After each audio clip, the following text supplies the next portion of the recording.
नमस्कार। मैं हूं प्रकाश हिंदुस्तानी। अभी कुछ देर पहले प्रधानमंत्री नरेंद्र मोदी ने एक ट्वीट किया जिसमें मिथुन चक्रवर्ती को बधाई दी कि उन्हें प्रतिष्ठित दादा साहब फाल्के अवार्ड से नवाजा जा रहा है। 8 तारीख को ये अवार्ड समारोह होगा। इसमें 10 लाख रुपए के अलावा प्रशस्ति पत्र और स्मृति चिन्ह भी होता है।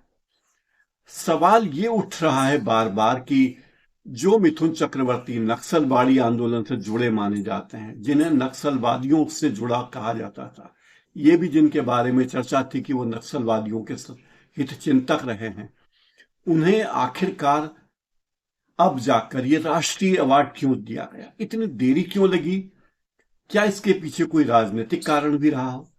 ये तो बात आप सब जानते हैं कि मिथुन चक्रवर्ती कुछ दिनों से, कुछ वर्षों से बीजेपी के खेमे में आ गए हैं और बीजेपी के खेमे में आकर वे ममता बनर्जी को दिन रात गरियाने का काम करते हैं और वे सारी बातें कहते हैं जो ममता को कोई और उस तेजी से नहीं कह सकता। मिथुन चक्रवर्ती बांग्ला हैं और बंगाल में उनकी अच्छी पैठ है। ऐसे में बीजेपी को लगता है कि मिथुन चक्रवर्ती उनके लिए काफी मददगार हो सकते हैं। याद कीजिए उनका कोबरा वाला बयान। उन्होंने ये कहा था कि मैं कोबरा हूं और कोबरे से डसवाने के लिए आप तैयार रहिए। तो ऐसी तीखी बातें हैं, लेकिन ये अच्छी बात है कि मिथुन चक्रवर्ती जैसे कलाकार को इतना प्रतिष्ठित अवार्ड मिल रहा है। उन्होंने बंगाली में, हिंदी में और भोजपुरी फिल्मों में काम किया है। बड़ा विविध काम उन्होंने किया है। उनकी डांस की शैली अद्भुत रही है। जिंदगी की शुरुआत में उन्होंने बहुत फाका मस्ती की है और बड़े संघर्षों के बाद फिल्मों में काम पाया है। दिलचस्प बात यह कि उन्हें 3 बार राष्ट्रीय फिल्म पुरस्कार मिल चुका है और पहली ही फिल्म में मृगया में उन्हें बेहतरीन अभिनय के लिए राष्ट्रीय पुरस्कार मिला था। यह कोई छोटी बात नहीं है। मुझे लगता है कि राष्ट्रीय पुरस्कार पाना हर कलाकार का सपना। मिथुन चक्रवर्ती का जन्म भी 1950 में हुआ था, जिस वर्ष नरेंद्र मोदी का जन्म हुआ माना जाता है। वे पूर्वी पाकिस्तान में जन्मे थे, तब बांग्लादेश नहीं बना था। उनके पिता एक टेलीफोन कंपनी में काम करते थे और प्रारंभिक जीवन साधारण मध्यवर्गीय परिवेश से था। शुरुआती पढ़ाई कोलकाता में हुई। स्कॉटिश चर्च कॉलेज में उन्होंने पढ़ाई की और FTII पुणे में अभिनय की डिग्री हासिल की। 1976 में उन्हें मृणाल सेन ने मृगया में लिया। ये उनके करियर की पहली फिल्म थी। कहा जाता है कि मिथुन चक्रवर्ती एक कॉलेज में लड़कियों के साथ फ्लर्टिंग करने की कोशिश कर रहे थे। मृणाल सेन वहां मौजूद थे और वे उनसे इतने प्रभावित हुए उनकी कोशिश से, उनके अभिनय से, कि उन्होंने उसे अपनी फिल्म में आने का ऑफर दे दिया। मृगया उन्हें मिली। मृगया एक आर्ट फिल्म थी और उसे बहुत ही गंभीर फिल्म के रूप में माना जाता था और उस पर राष्ट्रीय अवार्ड मिला। लेकिन खास बात यह रही कि मिथुन चक्रवर्ती ने अपने आप को 8 फिल्मों तक सीमित नहीं किया। उन्होंने अपनी डांस की एक अलग स्टाइल ईजाद की और वे डिस्को डांसर के रूप में उनकी छवि उभरी। वे एक डांसिंग स्टार थे। अगर जीतेंद्र जंपिंग चैप थे, तो ये डांसिंग स्टार थे। डिस्को डांसर एक फिल्म आई थी जिसने अंतरराष्ट्रीय स्तर पर उन्हें प्रसिद्धि दिलाई। इस फिल्म में उनका कैरेक्टर जिमी एक डिस्को डांसर का था और बॉक्स ऑफिस पर इस फिल्म ने जबरदस्त का हिट रही और उन्होंने सारे लोगों का मन मोह लिया। गोविंदा के साथ उनकी तुलना की जाती है। गोविंदा का डांस करने का स्टाइल अलग है और मिथुन दा का अलग है। तो मिथुन दा 1980 के दशक के सबसे बड़े डांसिंग स्टार थे और डिस्को डांस की स्टाइल से ही उन्होंने सारे दूसरे कलाकारों से अपने आप को अलग कर लिया था। उनमें एनर्जी का लेवल इतना ज्यादा था कि दर्शक उनको देखकर आकर्षित हो जाते थे, खासकर यंगस्टर्स। मिथुन चक्रवर्ती को उसमें काफी महत्व मिला। फिर उन्होंने विभिन्न अलग अलग तरह की भूमिकाएं निभाई। कॉमेडी, रोमांस, एक्शन, ड्रामा, अलग अलग किरदार निभाए और डिस्को डांसर की इमेज से वे बाहर आ गए। 1985 में आई प्यार झुकता नहीं में वे रोमांटिक किरदार में थे।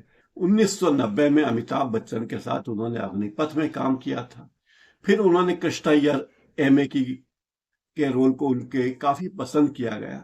1986 में वे स्वर्ग से सुंदर और 79 में सुरक्षा जैसी एक्शन फिल्मों में काम करके एक्शन हीरो के रूप में स्थापित हो गए। खास बात यह रही कि मिथुन चक्रवर्ती ने मसाला फिल्में की, खूब मसाला फिल्में की, लेकिन ऑफ बीट फिल्में भी की, आर्ट फिल्में भी की, कमर्शियल फिल्में भी की, और ये बता दिया कि वे डांस और एक्शन तक ही सीमित नहीं है, बल्कि एक सशक्त अभिनेता हैं, और इसी रूप में उनकी पहचान बनी। मिथुन चक्रवर्ती ने बांग्ला फिल्मों में भी बहुत काम किया। उनकी छवि बांग्ला के एक सशक्त अभिनेता की है। ट्रोप राज, निशा मृग, बंगाली बाबू उनकी प्रमुख बांग्ला फिल्म है। बंगाली सिनेमा में भी उनकी बहुत इज्जत है और उनके किरदार को याद किया जाता है। फिर वे टेलीविजन में आए और सामाजिक योगदान भी उनका बहुत रहा। टेलीविजन में उन्होंने डांस शो में भी निर्णायक की भूमिका निभाई और लोगों ने उन्हें पसंद किया। डांस इंडिया डांस में वे जज थे। डांस इंडिया डांस में उन्होंने नए उभरते कलाकारों को, खास करके डांसर्स को, बहुत प्रोत्साहित किया। टेलीविजन में जज के रूप में उन्होंने अपनी एक खास छवि बना ली। इसके अलावा कहते हैं कि वो गरीब और जरूरतमंद लोगों की मदद के लिए कई कल्याणकारी कार्य करते रहे। हालांकि वे अपने बच्चों के कारण, खासकर बेटे के कारण, विवादों में भी रहे हैं। उसका जिक्र फिर कभी, क्योंकि अभी मौका नहीं है कि हम उनके बारे में कोई ऐसी बात करें। लेकिन एक बात जरूर है कि उन्होंने अपनी आय का एक निश्चित वर्ग युवा, जरूरतमंद और गरीबों के लिए रखा। उनके उत्कृष्ट योगदान को कई रूप में सराहा गया। कई अवार्ड उन्हें मिले। 3 बार तो राष्ट्रीय फिल्म पुरस्कार मिले, जो बताता है कि उनके अभिनय का कोई सानी नहीं है। 2013 में मिथुन चक्रवर्ती ने तृणमूल कांग्रेस ज्वाइन कर ली थी। ममता बनर्जी ने उनको राज्यसभा में भी भेज दिया था, लेकिन अचानक उन्होंने राजनीति से अपने आप को अलग कर लिया, ब्रेक ले लिया और राजनीति में कुछ समय के लिए निष्क्रिय हो गए।